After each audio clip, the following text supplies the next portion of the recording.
everyone that is in business, everyone that is running any kind of thing today, going forward, you must make sure that you begin to think of how you can add technology to everything you are doing. The days of brick and mortar being all that you do is not enough.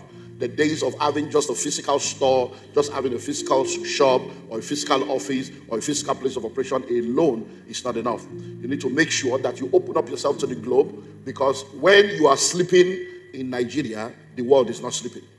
The world is a global village, and most businesses today, especially in developing nations of the earth and in developing parts of the world, are still operating within a time zone. So you find out that when people go to work, they probably do 8, 10, 12 hours max. But your business should not close when the office closes. Your income should not close when the office closes. So the fact that we have closed by 5 does not mean income should close by 5. So automation, technology will help you to continue to make income regardless of the closing time of your physical address or your physical location. So whatever you do, start thinking technology. How can I add technology to what I'm doing? So I'm a fashion designer. What technology can I add to fashion? Because if I'm using the normal sewing machine where I have to use my hand and my leg, that's a level. But there is another kind of machine that is electronic that can actually now give me speed and accuracy.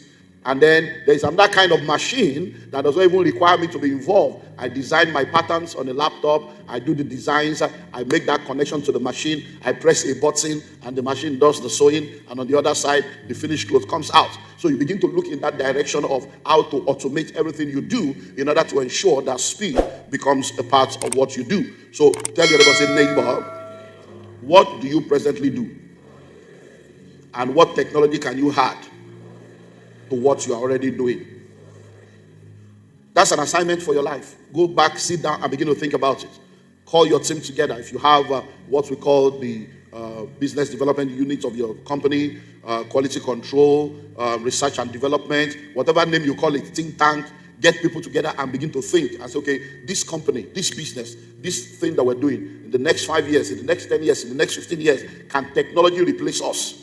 What are the part of the things we're doing right now that technology or disruptions can come and we'll find ourselves out of the market, and begin to prepare for that? It's very, very important. So when we talk about the need for speed, an example can be an author. So as an author, you can write a book. And when you write a book, you take the book and you supply it to bookstores, and then people begin to buy the book. So what that means is that in order for you to sell, someone must physically come to your office or physically go into a bookstore in order to buy the book. That's one level. But that's not enough. You can now move to the next level where you can actually now have a website, and then the books are now available on the website, and people can then order for the book from anywhere in the world, and then you can now ship the book to them or mail the book to them. But you can now move to the next level where you don't need to really ship anything to anyone, where they can pay with different payment solutions all over the world, and they can actually download the e-copies of the book from wherever they are instantly. And what that means is that you can be in one location, and then your customers are getting access to your products and service from all over the world, and they are downloading it, and money is coming in different currencies. So whatever you do, make sure technology is part of what you begin to look into. So tell your neighbor once again, say, neighbor, whatever you do, think technology. So let's move on to number 6. You must learn the language of money. You must learn the language of money. You must learn the language of money. Different industries and different aspects of the market has languages that they speak. There's a way that someone speaks, you know that this person is a Christian, or this person is used to church. That's what we call church language, or Christianese, as we say. So there are languages that people speak. And then there are different industries that you go to, and when you hear people talk, you know that this person seems to be in the NGO space. This language is like this NGO language. And then you hear some people speak, this person looks like all these legal people, lawyer people. And then like we have what we call Gen Z, Gen A, whatever. There are things that they say now, and you are you are wondering what are they talking about. There was something that was, I think we were watching a program or something, and then my small 11-year-old boy, he said, oh, TMI. So the mom said, what is TMI? He said, too much information. I said, oh, wow. I looked at him and I said, we sure it's TMI again. Hey, small boy, he said TMI. So there are languages that they can use to sell you and collect receipts. So if you don't understand the language of your children and your grandchildren, you know, when they went to Facebook, you went there, they left you there. I moved to Instagram. You follow them to Instagram. They have gone to TikTok. You've gone to TikTok. It's too much for you to handle. And there are other ones that are not popular. That they are the only one that knows that exists. So there are legal languages. There are medical languages. There are military languages. There are accounting languages. So when it comes to money, you need to learn the language of money. How many of you have ever been to the hospital before, and then the doctor wrote some things, like that looks like German or like a Chinese language, and then you are wondering, you thought you say, please, can you just go to the pharmacy? So you collected it. You are going and you are looking and you are confused. You're like, what is he saying? Are they going to give me injection or what? And then you finally show up at the pharmacist, and the guy looks at us, okay, give me that. You're like, how does he understand what they wrote? It's their language. It's not your own language. Hello? And if you don't know those things, it's going to put you in trouble when it comes to money. So, different sectors have these languages, and you need to understand the language of any sector you want to operate in. And that's why we're talking about understanding the language of money. When you understand the language, it's very important. Why? That's what you are meant to use. When you go into a particular field, am I the one? Hope you are hearing me, because I think something else. Okay, yeah. I'm not hearing what I was hearing before. Okay. So now, listen. When you go to a field, and there is a language they expect you to have, and you don't have the language, it can put you in trouble. The first and only time I've ever been in courts in my life, where I stood inside the courts, inside the, what they call that box, dock. First time. Hey. So the judge was there, and before we entered, my lawyer was telling me, because we were outside, that's the judge. I said, hey, the guy came in one, he's a man or woman, came with one rickety car like that. So I was like, wow, that they need to pay these people well. That look at the car where they use that. That's so they're going to bribe them, they're going to talk. We're just gisting. Then we got in there. Oh, it's a woman. Yeah, she's a woman. So we got in there. They now said, okay, so Pastor, this one is, you have to answer. Whatever they don't ask you, don't answer. Whatever they say, just answer. He was coaching me on what to say. So when I got there, the lady, I said, my sister, I said, my sister, it's not like that, though. It's not like that. That if you read that thing, So she said, learned, whatever, educate your client. Educate your client. Or so the guy was telling me, so I'm like, so we went on, he said, my Lord. He said, my Lord, how can me, a man of God, be now calling one woman my Lord? Lord, that's how. Number one, I'm a man of God. Do you understand? Number two, we're in a patriarchal society. I'm a man, you're a woman. You know that kind of, my Lord. Lord, that's how. Lord of what? Are you Lord of Ajasa? Why? Because I was coming from a different place. But I said that they said people go jail. Because that court is her territory. She can now say you disrespected my God. Go and spend 6 months. And then, before you know it, your eye go clear. Do you understand now? Why are you laughing? Did I say something? Is this 6 months that is making you to... Did I say something? You poor Tukana. That's what you are meant to use. This is what their sector understands. I'm giving you reasons why you need to understand the language. It's what we are meant to use. It's what they are used to. It's what the sector understands. It's what makes them to take you serious. And them to be taken serious also. Because if you go to a doctor now, or a lawyer, and he's speaking all this heavy language and grammar, it makes you feel that, the money I won't pay. The guy goes school, So, and then this what shows that they are knowledgeable and competent also. So they want to show you that, look, I know what I'm talking about. And then this what separates them from outsiders. And this is what makes you to respect them. So if you want to succeed financially too, you must learn the language of money. You must learn it.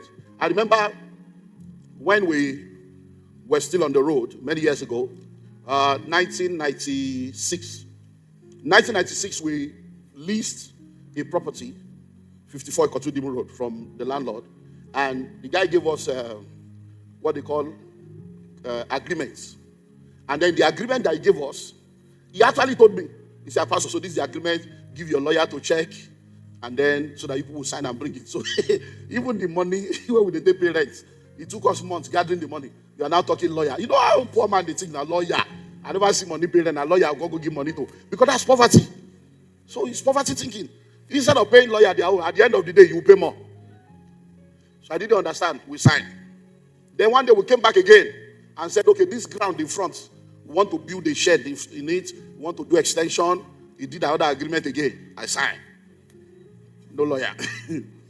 And then after a while, we bought this place. We said, okay, let's move. Leave the children there and come here. And then he has put a language. The lawyer that prepared it for him, they put a language there that when we are living, we are going to live with all appurtenances. One very big APPURETEN, and then the thing long. Me, I just say, I beg, we just sign. So our rent was still remaining 3 years. And then it was time to leave, so we left our children there. So the man comes and says, Pastor, when are you people leaving? I said, I'm leaving for what? Our rent is remaining 3 years now. We are not planning to leave. Our children will be there. He said, but you have your own property. I said, yeah, now.